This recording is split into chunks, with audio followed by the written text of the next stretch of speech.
Imagine করো এই ট্রেলারটা যদি ইউটিউবে রিলিজ না হয়ে থিয়েটারে রিলিজ হইতো, তাহলে পুরো ইন্ডিয়া সোল্ড আউট হয়ে যেত। আদিত্য ধার ডিরেক্টর যেটা ক্রিয়েট করছে সেটা শুধু একটা মুভি না, সেটা একটা 200 সেকেন্ডের ওপেন ওয়ার্নিং। ট্রেলার দেখার সময় একটা জিনিস বোঝা যায় যে এত এক্সপ্লোশন, এত ফায়ার, এত অ্যাকশন শর্টস যদি আমি একটু খালি ব্লিঙ্ক করি তাহলেই মনে হয় কিছু একটা মিস হয়ে যাবে। তাহলে তোমরা ইতিমধ্যে ট্রেলার দেখে ফেলেছো, তাহলে আজকে আমি ট্রেলার রিভিউ না দিয়ে সরাসরি ট্রেলারের সিন বাই সিন ব্রেকডাউন করব, যে কি কি হিডেন ডিটেলস আছে এবং কি কি ক্লুজ আছে। তাহলে চলো শুরু করা যাক। ট্রেলারের শুরুতেই আমরা সেই পাকিস্তানি হাইজেকার জাহুর মিস্ত্রিকে অজয় সানিয়ালের সাথে কথা বলতে দেখি এবং ওয়ার্নিং দিতে দেখি যে পড়োস মে রেহতে হে গোদিবার কা জোর লাগালো। পার্ট 1-এ এই সিনটার অতটা যে আর্কটা শুরু হয়েছিল সেটা ফিনিশ বা ক্লোজার করা হয়নি। সম্ভবত পার্ট 2-তেই জাহুর মিস্ত্রি ক্লোজার হবে।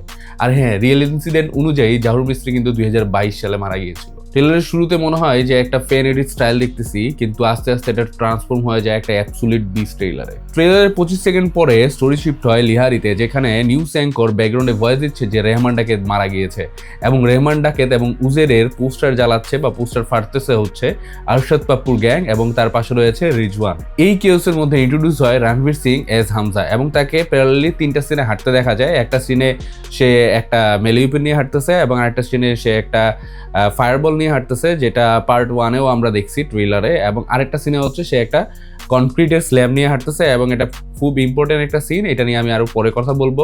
এরপরের সিনে দেখা যায় জাসকিরাত আর হামজার প্যারালাল শট, যেখানে হামজা একদিকে আছে আর একদিকে হচ্ছে জাসকিরাত সিংকে দেখানো হচ্ছে। এবং জাসকিরাত সিং এর এখানে একটা দেখা যাচ্ছে যে সে কোনো একটা ফেস্টিভে আছে বা কোনো বিয়ে বাড়িতে আছে, যেখানে সে ব্রুটালি একটা ফাইট করবে এবং এই নিয়ে আমি আরো পরের ডিটেলসে বলবো। আপাতত ট্রেলার সিকোয়েন্স বাই সিকোয়েন্স আমরা আগে এগোতে থাকি। দেন নেক্সট এর একটি শটে জাসকিরাত সিংকে গানের ট্রেনিং করতে দেখা যায় এবং সে যেইভাবে স্টেপটা গলায় আটকায় রাখছে বা ঘাড়ের মধ্যে আটকায় রাখছে, ঠিক হামজাও সেইভাবেই জিনিসটা ট্রেন আপ হয়েছে এবং বোঝা যায় যে এটা একটা পিক ডিটেইলিং। এবং এই পার্ট 2-তেই জাসকিরাত সিংকে একটা ব্রুটাল ফাইটে দেখা যাবে যে সে একটা মানে র্যাক ঢুকাই দিতেছে একদম মুখের মধ্যে, যেখানে ভাই মুখের ক্ষত বিক্ষতও দেখা যাইতেছে, যে মুখের যে হোলগুলো আছে বা গর্তগুলো আছে। এবং নেক্সটে দেখা যায় যে সে একটা রড হচ্ছে তা একজনের পায়ের মধ্যে ঢুকাই দিতেছে এবং আমি জানি এটা কেন ঢুকাইতেছে, তাকে হচ্ছে টেনে হিচড়ে নিয়ে যাবে এবং কোথাও ভাই ঝুলায় মারবেই। হইতে পারে এটা হচ্ছে আরশাদ পাপ্পু হইতে পারে। এই গ্যাং ওয়ারের একটা ফেজ আছে। প্রথমত আরশাদ পাপ্পু হচ্ছে পুরো লিহারিতে আগুন জ্বালাবে এবং এরিয়াগুলো নিজের আন্ডারে নেওয়ার চেষ্টা করবে, কারণ রেহমান ডাকাত এখন নেই এবং যে ছোট ছোট গ্যাংগুলো আছে তারাও ছোট ছোট এরিয়া নেওয়া শুরু করবে। এবং নেক্সটে দেখা যায় যে রণবীর সিং হচ্ছে একটা আগুন জ্বালিয়ে তার সংকেত দিচ্ছে যে সে হচ্ছে ওয়ার শুরু করতেছে এবং সে আরশাদ পাপ্পুকে মেরে হয়তো এরিয়াগুলো ক্যাপচার করে নিজের আন্ডারে করে ফেলবে এবং সে হবে লিহারির নেক্সট কিং। তারপর নেক্সট শটে জাসকিরাত সিংকে কমান্ডো ট্রেনিং নিতে দেখা যায় এবং এই কমান্ডো ট্রেনিং এ তার যে অপোনেন্ট রয়েছে তার টি শার্টে লেখা রয়েছে বলিদান এবং এই বলিদান মোটোটা হচ্ছে ইন্ডিয়ান প্যারা এসএফ কমান্ডোদের। তাহলে বোঝা যায় রণবীর সিং এর ক্যারেক্টারটা হচ্ছে প্যারা কমান্ডো স্পেশাল ফোর্সেস এর অধীনে থাকবে। এবং ঠিক নেক্সট শটে আমরা দেখতে পাই রণবীর সিং এর সাথে যে অপোনেন্টে ফাইট করতেছে সে আসলে রিজওয়ান। এর মানে রিজওয়ানও হচ্ছে প্যারা এসএফ কমান্ডোর একজন নিযুক্ত প্রাপ্ত ব্যক্তি, যে পাকিস্তানে ঠিক সেম ভাবে ইনফিল্ট্রেটেড হয়েছে আরশাদ পাপ্পুর গ্যাংয়ে এবং সেও হচ্ছে ধুরন্ধর মিশনের অন্তর্ভুক্ত একজন ব্যক্তি, বা সেও হচ্ছে জাসকিরাতের মতো বা হামজার মতো ধুরন্ধর মিশনের একজন স্পাই। এবং নেক্সট শটে আমরা দেখা পাই অর্জুন রামপালের মেজর ইকবালের ক্যারেক্টারটা এবং এদের মধ্যে যে পুরো একটা কনফ্লিক্ট আছে এটা হচ্ছে তার কনক্লুশনের একটা পার্ট হতে পারে বা কনক্লুশনের একটা সিন হতে পারে, কারণ আমরা মেজর ইকবালকে এর আগেও এখানে আসতে দেখেছি এবং এরপর মাল্টিপল কিছু শট আছে। এবং এই শটে দেখা যায় যে রণবীর সিং হচ্ছে কোনো জায়গা উড়িয়ে দিয়ে একদম ধোঁয়া ধোঁয়া করে ফেলেছে এবং সেখানে তাকে ফাইট করতে দেখা যায় সাজিদ মিরের সাথে এবং সে হচ্ছে সাজিদ মিরকে হচ্ছে পায়ের মধ্যে একটা চাকু ঢুকাই দিছে। এবং আমি যদি সাজিদ মিরের রিয়েল ক্যারেক্টার নিয়ে কথা বলি তাহলে সাজিদ মিরকে ধরা হয়েছিল 2022 সালে এবং তা শোনা যায় যে সাজিদ মিরকে সম্ভবত বিষ খাইয়ে দেওয়া হয়েছিল বা সে এখন জীবিত নয়, এটা একটা ডিবেটেবল টপিক। তাহলে কি হামজা 2022 সাল পর্যন্ত পাকিস্তানে ছিল? এরপরে আমরা নেক্সট শটে দেখা পাই যে হামজা হচ্ছে রেজওয়ানের সাথে গাড়ির বহর নিয়ে এক জায়গায় যাচ্ছে এবং রেহমান বালুচের যে পজিশনটা ছিল হামজা হচ্ছে সেই পজিশনটার মধ্যে পৌঁছে গিয়েছে এবং সম্ভবত তারা যাচ্ছে শাহরিয়ারের কাছে।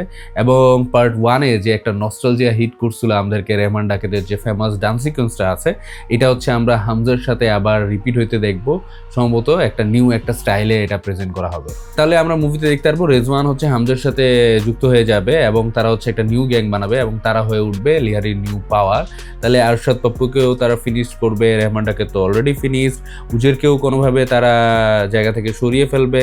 রিয়েল ইনসিডেন্ট অনুযায়ী উজের হচ্ছে সিটিজেনশিপ নিয়ে ইরানে চলে যায়। এরপরে আমরা অজয় সানিয়ালের ক্যারেক্টারটাকে দেখতে পাই, যে হচ্ছে জাসকিরাতের সাথে একটা ইন্টারোগেশন করতেছে, এবং এটা হচ্ছে পার্ট 1-এর যে পোস্ট ক্রেডিট সিন ছিল সেটার থেকে একটু ভিন্ন। সম্ভবত অজয় সানিয়ালের যে ক্যারেক্টারটা সে হচ্ছে জাসকিরাত সিংকে এখানে ধুরন্ধর মিশনের জন্য অনেক ইনফরমেশন প্রোভাইড করতে দেখা যাবে। এরপরে নেক্সট সিনটা হচ্ছে খুবই ইম্পর্টেন্ট একটা সিন, আমি বলেছিলাম এই সিনে হচ্ছে জাসকিরাত সিং এর ক্যারেক্টারের ক্লিয়ারিটি আমরা পাবো। এইখানে যে কাণ্ডটা সে ঘটাবে, এইখানে একটা কাণ্ড করতে তাকে দেখা যায় যে সে হচ্ছে তার হাঁটু দিয়ে একটা লোকের হচ্ছে পেটে মারতেছিল। এইখানে যে সেই বুটটা পরে আছে, সেই যে জুতাটা পরে আছে সেটা হচ্ছে একটা ডিএমএস বুট, যেটা হচ্ছে আর্মিদের বুট। হ্যাঁ, এটা হচ্ছে ইন্ডিয়ান আর্মিদের বুট। তাহলে যখন জাসকিরাত সিং এখানে ফাইট করবে তাহলে সে হচ্ছে কোনো ভিলেনিয়াস ক্যারেক্টার বা জঙ্গি ছিল না, সে হচ্ছে আর্মির ছিল এবং সে হচ্ছে ওয়েল ট্রেন্ড ছিল এবং সে জানতো কিভাবে সিচুয়েশন হ্যান্ডেল করতে হয়, এবং এর জন্যই সে একাই হচ্ছে এখানে পুরো আগুন জ্বালিয়ে দিবে। এবং নেক্সট শটে আমরা চৌধুরী আসলামকে দেখা পাই, যেখানে ভ্যানের মধ্যে কিছু লোক রয়েছে এবং তারা সম্ভবত আগে জীবিত ছিল, কিন্তু চৌধুরী আসলাম আসার পরে তাদেরকে এক এক করে গুলি মারতেছে। সম্ভবত তারা এই ওয়ারের পার্ট ছিল, কিন্তু তাদেরকে জেলে না নিয়ে গিয়ে চৌধুরী আসলাম তাদেরকে এক এক করে গুলি করে মেরে ফেলবে। এবং নেক্সট সিনে আমরা আসলামকে দেখা পাই যে সে লিহারিতে একটা ওয়ার শুরু করে ফেলেছে, এবং তার আশেপাশে যে সোলজারগুলো আছে তারা হচ্ছে কয়েকজন ইউনিফর্ম পরে আছে এবং কয়েকজন সিভিল ড্রেসে আছে, এবং হতে পারে আসলামের টাস্ক ফোর্সের কিছু লোক যারা সিভিল ড্রেসে আছে তারা হামজার গ্যাংয়ে লুকায়িতভাবে গোপনভাবে ছিল। এরপরে নেক্সট শটটা খুবই ইন্টারেস্টিং, যেখানে হামজাকে দেখা যায় তার শ্বশুরের সাথে গাড়িতে বসে তারা আনন্দ করতেছে, লোকদের সাথে উল্লাস করতেছে, টাকা উড়াচ্ছে। এবং লোকদের হাতের দিকে যদি আমরা একটু লক্ষ্য করি তাহলে লোকদের হাতে যে পোস্টারটি রয়েছে সেটি হচ্ছে পাকিস্তানি প্রাইম মিনিস্টার 2013 সালে যিনি ইলেকশন হয়েছিল নওয়াজ শরীফের। তাহলে এখন প্রশ্ন হচ্ছে নওয়াজ শরীফ জিতেছে, কিন্তু হামজা তার শ্বশুর এত আনন্দ বা উল্লাস করতেছে কেন? কারণ তার শ্বশুর জামিল সাহেব তো পিপিপি পার্টি জারওয়ারি বা জারদারি সাহেবের আন্ডারে ছিল বা তাদের মেম্বার ছিল। এখন রিয়েল ইনসিডেন্ট অনুযায়ী জামিল সাহেবের যে রিয়েল ক্যারেক্টারটা আছে নাবিল গোপাল, সে হচ্ছে পাকিস্তানে একজন পার্টির সদস্য ছিল, কিন্তু 2009, 10, 12, 13 সালের দিকে তাকে অন্য পার্টিতে সুইচ করতে দেখা যায় এবং ফিউচারে গিয়ে সে ক্যাবিনেট মিনিস্টারও হয়, শিপিং এবং পোর্টসের ওইসবের মিনিস্টার হয়। তাহলে মুভিতে এমন কিছু হইতে দেখা যাবে যেখানে হচ্ছে জারওয়ারি সাহেব হচ্ছে হামজার যে এজেন্ডা রয়েছে তাদের সাথে অ্যালাইন করবে না, এবং তখন হয়তো হামজা তার শ্বশুর জামিল সাহেবকে বলবে যে শ্বশুর মশাই এখন সময় এসেছে পার্টি বদলানোর, এবং তখন হয়তো তারা পার্টি সুইচ করবে এবং তারা নওয়াজ শরীফের পার্টিতে জয়েন দিবে। এবং এই পলিটিক্স জিনিসে হামজা এত ইন্টারেস্টেড কেন? হামজাতে এখানে কিসের লাভ রয়েছে, কি লাভ, এটা আমি একটু পরে বলতেছি। আগে কথা বলে নেই আর্জুন রামপালের মেজর ইকবালের ক্যারেক্টারটা নিয়ে। সে হচ্ছে ভয়েস ওভার দেয়, যেখানে সে বলে সে একজন ভারতীয়র মাথা কেটে মোশাররফের দস্তরখানায় নিয়ে গিয়েছিল, এবং আসলে এটা সে রিয়েল লাইফেও করেছে। এটা 2000 সালের কাহিনী, যেখানে মেজর ইকবাল জম্মু কাশ্মীরের আর্মি ক্যাম্পে অ্যাটাক করেছিল এবং সেখানে 17 জন মারাঠা রেজিমেন্টের সৈন্য ছিল, এবং তাদের মধ্যে সিপাহী ভাইসাব মারুতি তালেকারের মাথা কেটে নিয়ে গিয়ে সে হচ্ছে পাকিস্তানে নিয়ে যায় ট্রফি হিসেবে, এবং এটা আসলেই রিয়েল লাইফে ঘটেছে। এবং এরপরে আমরা তার নির্মমতা দেখা পাই যে সে হচ্ছে কয়েকজন মানুষকে আগুন দিয়ে জ্বালিয়ে পুড়িয়ে ফেলতেছে, এবং সেখানে আমরা একটু লক্ষ্য করলে দেখা পাবো সাজিদ মিরকে, যে he is enjoying the show. এরপরে আমরা হামজাকে একটু কান্নাকাটি বা ইমোশনাল হতে দেখা পাই। সম্ভবত সে এলিনার সামনে কিছু হওয়ার চেষ্টা করতেছে, বা এলিনা হয়তো তার সব সত্যি জেনে ফেলেছে, যার কারণে এলিনা তার দিকে বন্দুক তাক করে রেখেছে। এবং এটি একটি পার্ট 1-এর রেফারেন্সও, যেটা আমরা একটি গানের মধ্যে দেখেছিলাম বন্দুক তাক করে রাখতে। এরপরে আমরা জাসকিরাতের একটা ক্লোজ আপ লুক দেখি, যেখানে জাসকিরাত খুবই আতঙ্ক এবং শকড হয়ে আছে। হতে পারে এটাই সেই সিন যেখানে সে জানতে পারবে তার বাবার বিষয়ে, এবং তার মুখে যে রক্তের ছিটে ফোঁটা লাগা আছে, তাহলে এটা দেখে মনে হয় যে এটা হচ্ছে সেই বিয়ের অ্যাকশন সিকোয়েন্সের পরের সিন হতে পারে। এবং এরপরে মুভির সব থেকে বেস্ট সিন আসে অজয় সানিয়াল, যেখানে সে বলে हौसला ईंधन बदला। হসলা, ইন্ধন আর বাদলা। এর মানে হচ্ছে হসলা মানে হচ্ছে সাহস, ইন্ধন মানে হচ্ছে জ্বালানি, আর বাদলা মানে হচ্ছে রিভেঞ্জ। এবং এটাই হচ্ছে পুরো মুভির থিম। এবং এই ডায়লগের সাথে সাথে অনেকগুলো শর্ট চেঞ্জ হতে থাকে, হসলাতে কিছু, ইন্ধনে কিছু, বাদলাতে কিছু। এবং এরপরে অজয় সানিয়ালকে এমন একটি জায়গায় দেখা যায় যেখানে তার ব্যাকগ্রাউন্ডটি দেখলে বোঝা যায় যে ব্যাকগ্রাউন্ডে একটু স্কাই স্ক্র্যাপার টাইপ কিছু আছে। এই জায়গাটা হচ্ছে ইন্ডিয়ার না, সে হয়তো হামজার সাথে পাকিস্তানে বা অন্য কোনো দেশে দেখা করতে গেছে ধুরন্ধর মিশন চলাকালীন, এবং এইখানে গিয়ে হামজাকে সে ধুরন্ধর মিশন নিয়ে আরো মোটিভেট করবে। এবং আমি জাস্ট স্পেকুলেটিং করতেছি, আমি শিওর না এরকম হবে কিনা, আমি জাস্ট নিজের আইডিয়া বা স্পেকুলেটিং করতেছি যে এমন হতে পারে। এবং এরপরে হামজাকে আমরা একটু স্ট্রাগল করতে দেখি এবং তার আগের যে সিনগুলো হয়েছে সেখানে আমরা দেখতে পারতেছি যে হামজা কোনো দিকে এগিয়ে যাচ্ছে এবং এখানে আমরা মেজর ইকবালকেও এর আগে দেখেছি এবং এখানে সে এগিয়ে যাচ্ছে মেজর ইকবালকে অ্যাটাক করার জন্য বা ব্যাটেলের জন্য যাচ্ছে এবং আশেপাশে যদি লক্ষ্য করি যে হামজার আশেপাশে কিন্তু পাকিস্তানি মিলিটারি বা পাকিস্তানি আর্মিও রয়েছে। তাই আমি বলেছিলাম না যে হামজার জন্য পলিটিক্সটা কেন ইম্পর্টেন্ট, তাহলে এই বিষয়ের জন্য হচ্ছে পলিটিক্সটা ইম্পর্টেন্ট ছিল। প্রথমে পিপিপি পার্টির জারুরি সাহেবের হাতে সবকিছু ছিল এবং তিনি তখন ইন্ডিয়ার গভর্নমেন্টসের জন্য অতটা সাপোর্টিভ ছিলেন না এবং যখন নওয়াজ শরীফ প্রাইম মিনিস্টার হয় তখন ইন্টারন্যাশনাল গভর্নমেন্ট এবং ইন্ডিয়ান গভর্নমেন্ট থেকে প্রেশার ক্রিয়েট করা হয় যে তারা মেজর ইকবালের মতো একজন সন্ত্রাসীকে কেন স্থান দিয়ে রাখছে পাকিস্তানে, এবং তখন নওয়াজ শরীফ হয়তো অ্যাকশন নেয় এবং মেজর ইকবালের বেজে গিয়ে অ্যাটাক করে।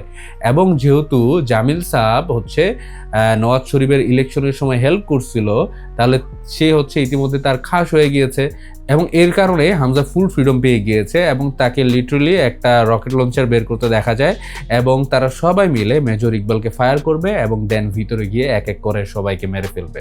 এবং এই কাহিনী কিন্তু তো সহজ হবে না, এই কাহিনী হবে অনেক বছরের একটা প্রতিশোধ। আমরা সম্ভবত হামজাকে 2022 সাল পর্যন্ত ধুরিন্দার মিশনে দেখব এবং আমার মতে হামজা মারা যাবে না, কারণ এটা একটা আননোন ম্যানের কাহিনী। এবং আমরা যদি একটু লক্ষ্য করি মেজর ইকবালের লুকের প্রতি, তাহলে আমরা দেখা পাবো কিছু শটে তাকে ইয়াং দেখা যাচ্ছে এবং কিছু শটে বয়স্ক দেখা যাচ্ছে। তাহলে এটা হতে পারে একটা 8-10 বছরের জার্নি, যেটা আমরা পার্ট 2 তে দেখা পাবো। আমি আর স্পয়লার করবো না, হতে পারে আমার সবকিছু ম্যাচ নাও হতে পারে। আমি জাস্ট ট্রেলারটা অ্যানালাইজ করে ব্রেকডাউন করেছি তোমাদের সামনে এবং এখনো কিন্তু অনেক বড় বড় ক্যারেক্টারের কি হবে ফিউচারে সেটি আমি এখনো বলিনি এবং এখনো আমাদের মধ্যে অনেকগুলো প্রশ্ন থেকে গেছে। জাসকিরাত সিং এর সাথে আসলে কি হয়েছিল এবং কেন হয়েছিল, এবং এই মুভিটা যেহেতু অনেক বছরের একটা টাইম লাইন, তাহলে আমরা আরো কি কি দেখতে পারবো এই মুভিতে। তাহলে এই ভিডিওটা এখানেই শেষ করি। ভিডিওটা অনেক লম্বাও হয়ে গিয়েছে এবং আমাকে এই ভিডিওটা এখন এডিটও করতে হবে। এবং তোমরা যদি এরকম ইনডেপথ ট্রেলার ব্রেকডাউন চাও, তাহলে আমার চ্যানেলটি বিশাল অন স্ক্রিনটি সাবস্ক্রাইব করে ফেলো, কারণ আমরা শুধু ট্রেলার দেখি না, আমরা হচ্ছে ভিতরের স্টোরিটাও ডিকোড করি। তাহলে see you in the next video. Have a great day and bye by.